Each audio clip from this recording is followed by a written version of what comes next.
Since you're a single mother, you must be uneducated. Don't make me laugh by thinking that trash like you, who didn't even graduate from a prestigious university, can marry into our family. Dad. That's enough. My daughter graduated from Oxford. What? That's when my younger brother, Michael, appeared. My name is Emily, and I'm 52 years old. I currently work in accounting for a small design company. When I was young, my father passed away, and my mother worked tirelessly at a nearby factory. My father, who was self-employed, left a decent amount of assets for my mother before he died. However, she didn't waste it and saved it for our future. I have a younger brother named Michael, who is 2 years younger than me. He was quite a handful, but seeing our mother's hard work, I decided to focus on my studies from elementary school. At that time, many women were housewives, so it was rare for a mother to work outside the home. But she enjoyed working and often said that my generation would see a time when women could contribute to society, even internationally.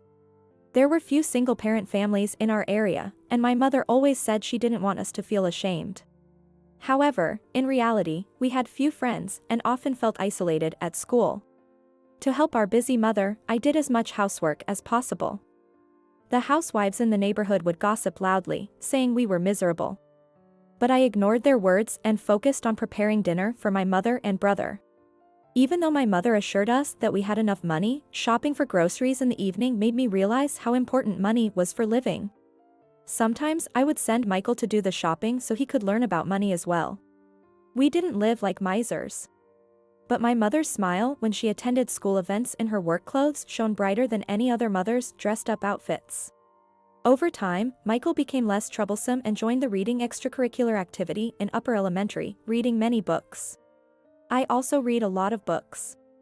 The world of books was fascinating. Compared to the silly gossip of the housewives gathered for their chats, history and foreign lands seemed vast and intriguing. People in the shopping district, where we often helped out, recognized us and would kindly greet us, sometimes giving us extra treats secretly. When shopping with my mother on Sundays, she always thanked them. In middle school, I started learning French and loved it. When I told my mother, she bought me a French conversation practice set, which was on cassette tapes back then. And Michael was also very interested. Since we were from a single-parent household, we often heard other kids' parents would get angry if they played with us. So we didn't have many friends. Instead, we stayed close as siblings. We didn't know our mother had my father's inheritance until we were older, and we lived modestly, often thought of as poor by our neighbors. My mother did physically demanding work and would come home covered in dirt, so I always made sure she could take a bath as soon as she got home. And I cooked dinner with Michael without joining any extracurricular activities. We often made simple dishes like curry or stew, but she always said it was delicious. Then one day, she suggested I join supplemental classes for studying. Our grades weren't particularly bad, but we were just average students. So, she enrolled both me and my younger brother, who was still in elementary school, in supplemental classes. We weren't great at sports but enjoyed studying, and our grades improved steadily. Then we received a call from my grandmother in New York, our father's hometown. She told us that my father's brother's wife had passed away.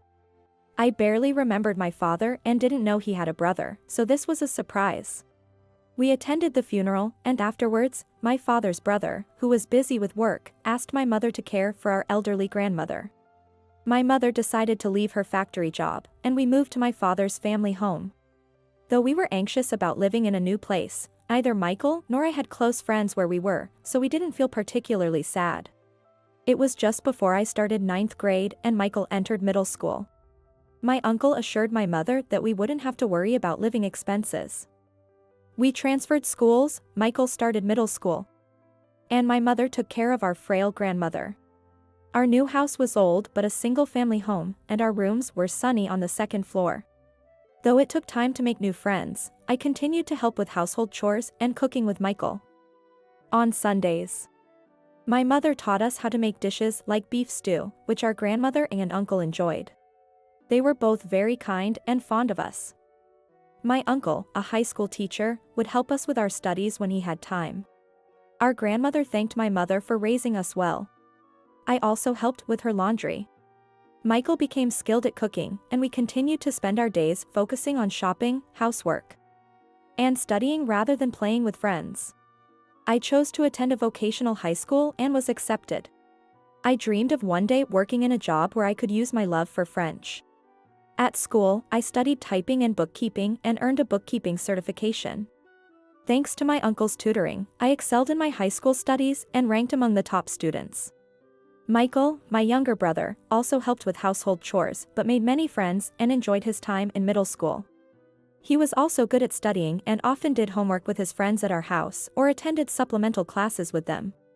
Through our studies, both of us, once rather reserved, started to make friends, and even though our mother was exhausted from caregiving, we became brighter and more cheerful. My uncle and his wife had no children, and it occurred to me that I was my grandmother's first grandchild. My uncle advised us that, as times were changing, we should both aim to graduate from college. Since Michael and I both liked studying, I focused on preparing for college entrance exams during my second year of high school, attending summer courses at my uncle's recommendation, and studying late into the night. I ended up being accepted to the prestigious Harvard University. Both my mother and grandmother were overjoyed, and my uncle took us out to a fancy restaurant to celebrate. Michael, inspired by my achievement, declared that he would follow in my footsteps, and we laughed together. When he also got accepted to Harvard, I was moved to tears. However, around that time, my grandmother passed away from old age. The funeral went smoothly, but my mother, who had been putting on a brave face, ended up hospitalized from exhaustion afterward. Michael and I visited her every day. My uncle, grateful for everything she had done, covered all the hospital expenses. 1 year after my grandmother's death, my uncle remarried, and the house was passed on to my mother along with my grandmother's inheritance. Wanting to spare my mother from further hardship, Michael and I took on part-time jobs while she became a full-time homemaker. At college, I made a close friend named Jennifer. Although I had a crush on a boy, we both dealt with unrequited feelings, and when we weren't working, Jennifer and I would go out for meals or watch movies, sharing our family stories. Her strict parents had forced her to study from a young age, and she had never dated a boy. She discovered she was adopted when she found her mother's notebook in 5th grade. Though she wanted to play sports, her parents disapproved, and she had to obey them. I shared my experiences of growing up in a single-parent household. One day, the boy I had a crush on suddenly confessed his feelings to me. I was surprised but immediately said yes. His name was Mark. We started meeting on days when we didn't have part-time jobs, and our relationship deepened. I advised my best friend, Jennifer, to confess her feelings to her crush as well. However, as graduation approached, her parents arranged a marriage for her. Though she wasn't very enthusiastic about it, she got married right after graduation. I thought it was a shame that she got married right after graduating from Harvard. She had a dream of becoming a lawyer, so she decided to become a full-time housewife and pursue that path. My relationship with Mark was going well, and since we both loved French, we joined different international companies. Michael continued to work as a tutor while also mastering French. Around that time, our mother was diagnosed with cancer. By the time she was hospitalized, the disease had progressed significantly, and unfortunately, she passed away. Michael took on the role of head of the family and organized a small funeral with our uncle and his wife.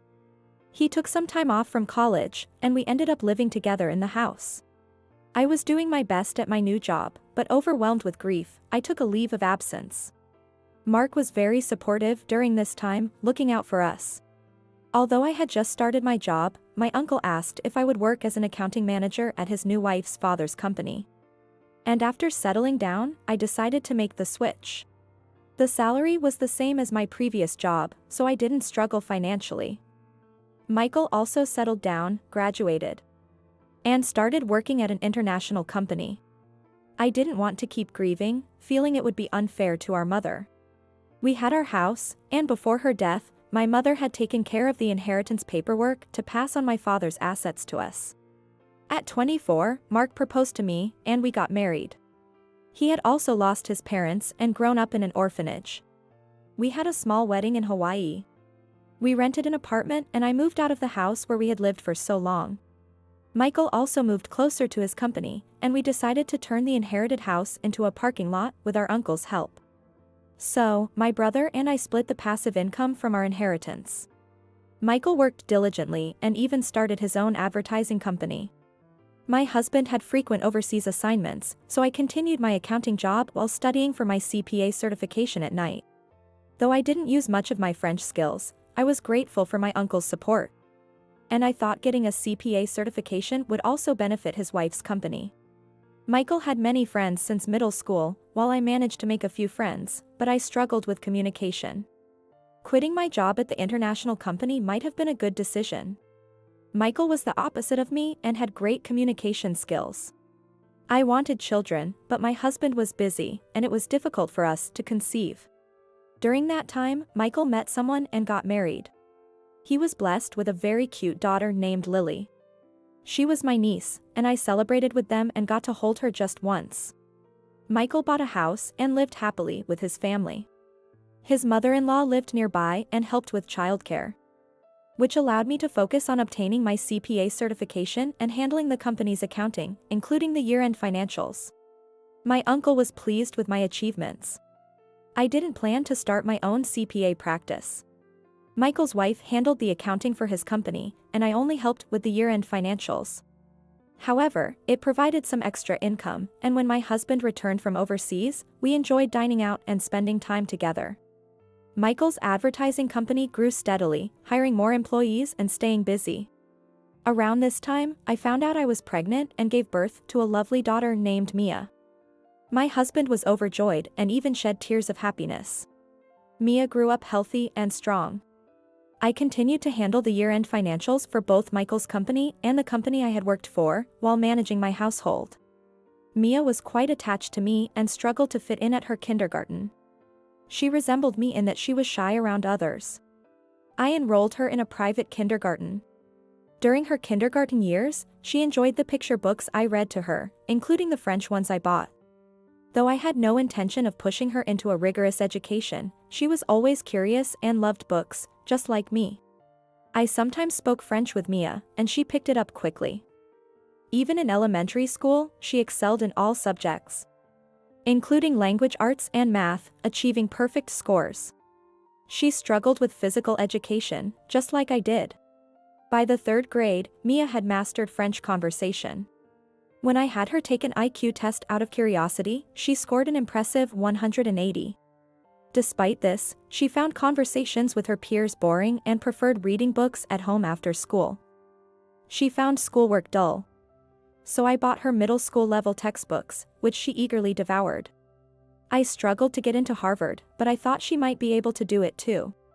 Then, my husband mentioned he had a business trip to France and said we could join him for 2 weeks. Mia was on summer vacation.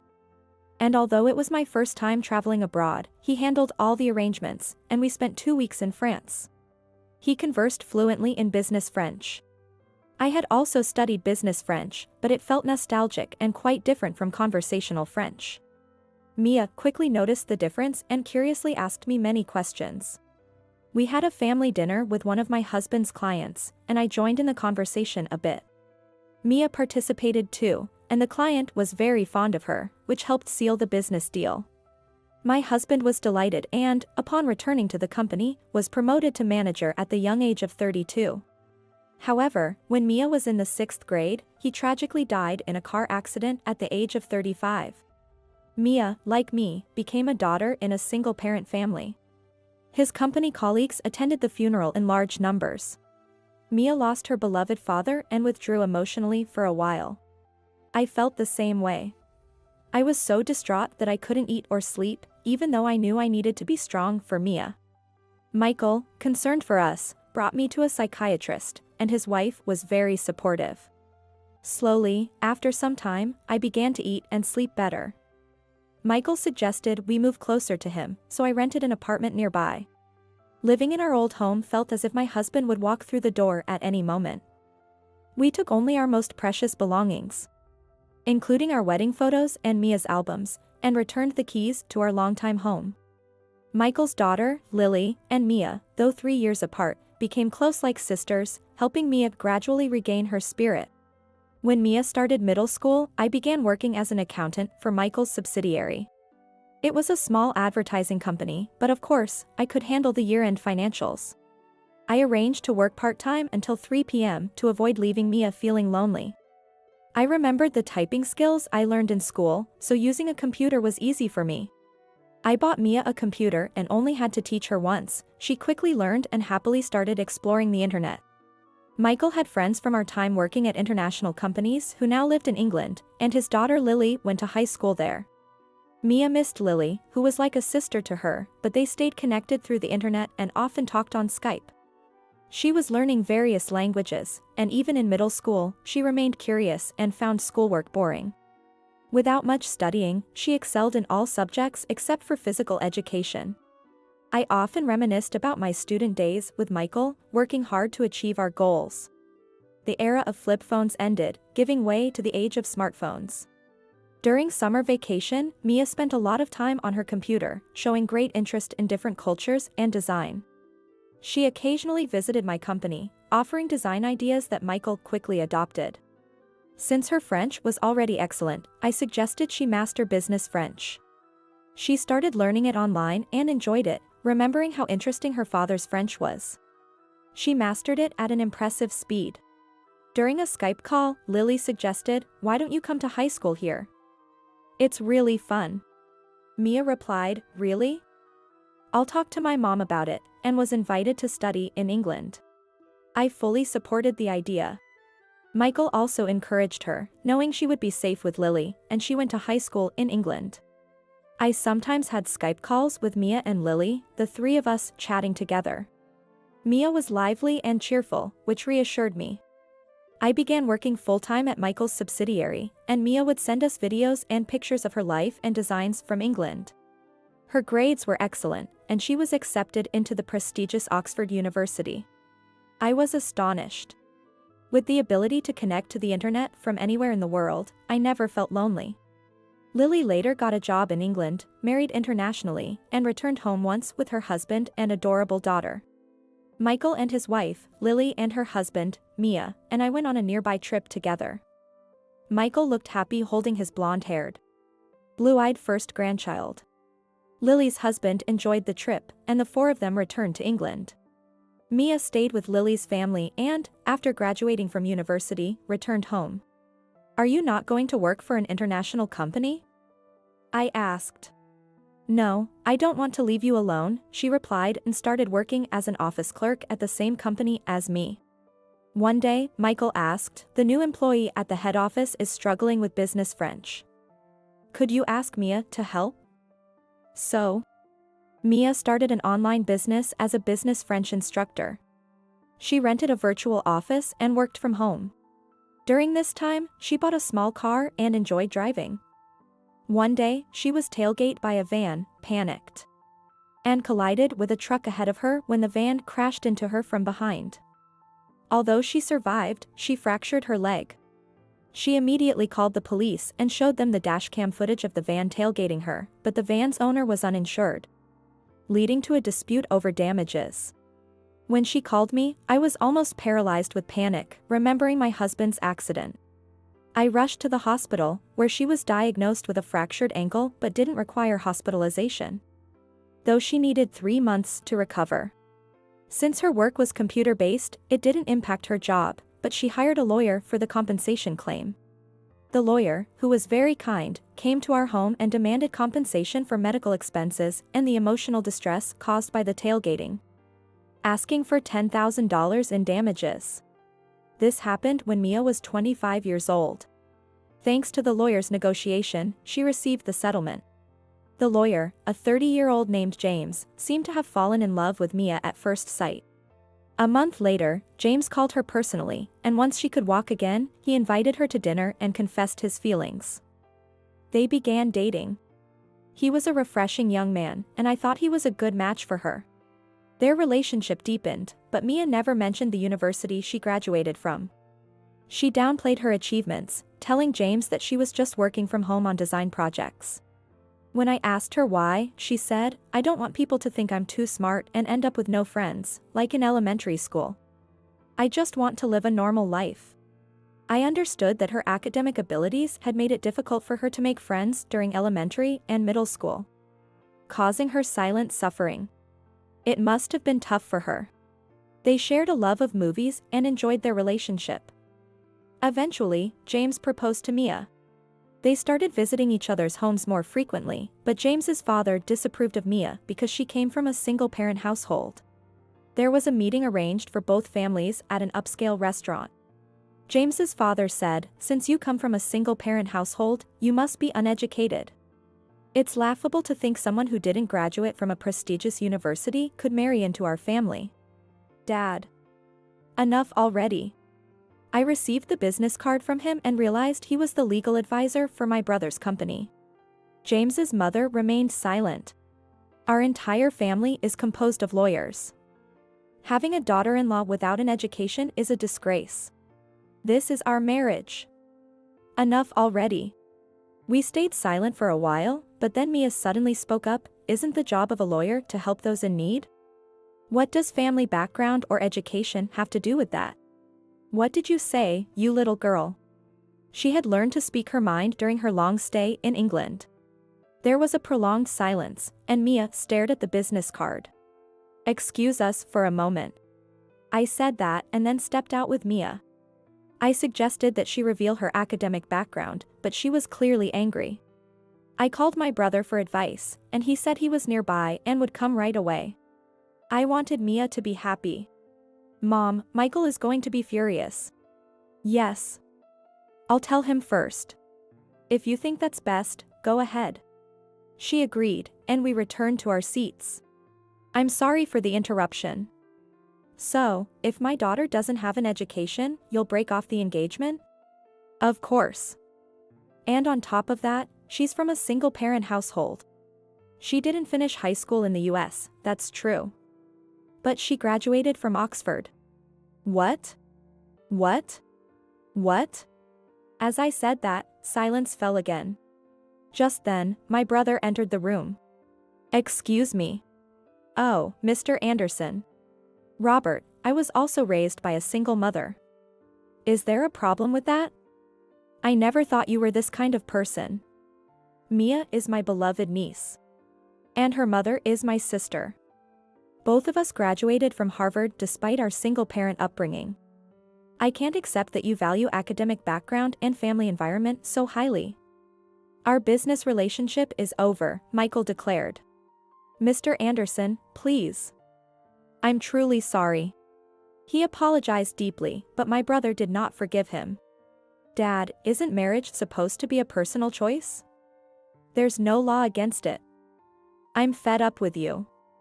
I'm cutting ties," James declared. His father looked defeated by James's words. My brother excused himself and left the room. "Let us take some time to think this over.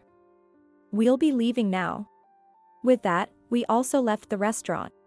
3 days later, James contacted Mia again. She explained why she had kept her educational background a secret. He understood and decided to cut ties with his father. His mother also decided to divorce her husband. James and Mia got married in Hawaii, just like I did years ago. A year later, Mia said she didn't want to leave me alone, so I used the savings I had kept secret to build a 2-family home.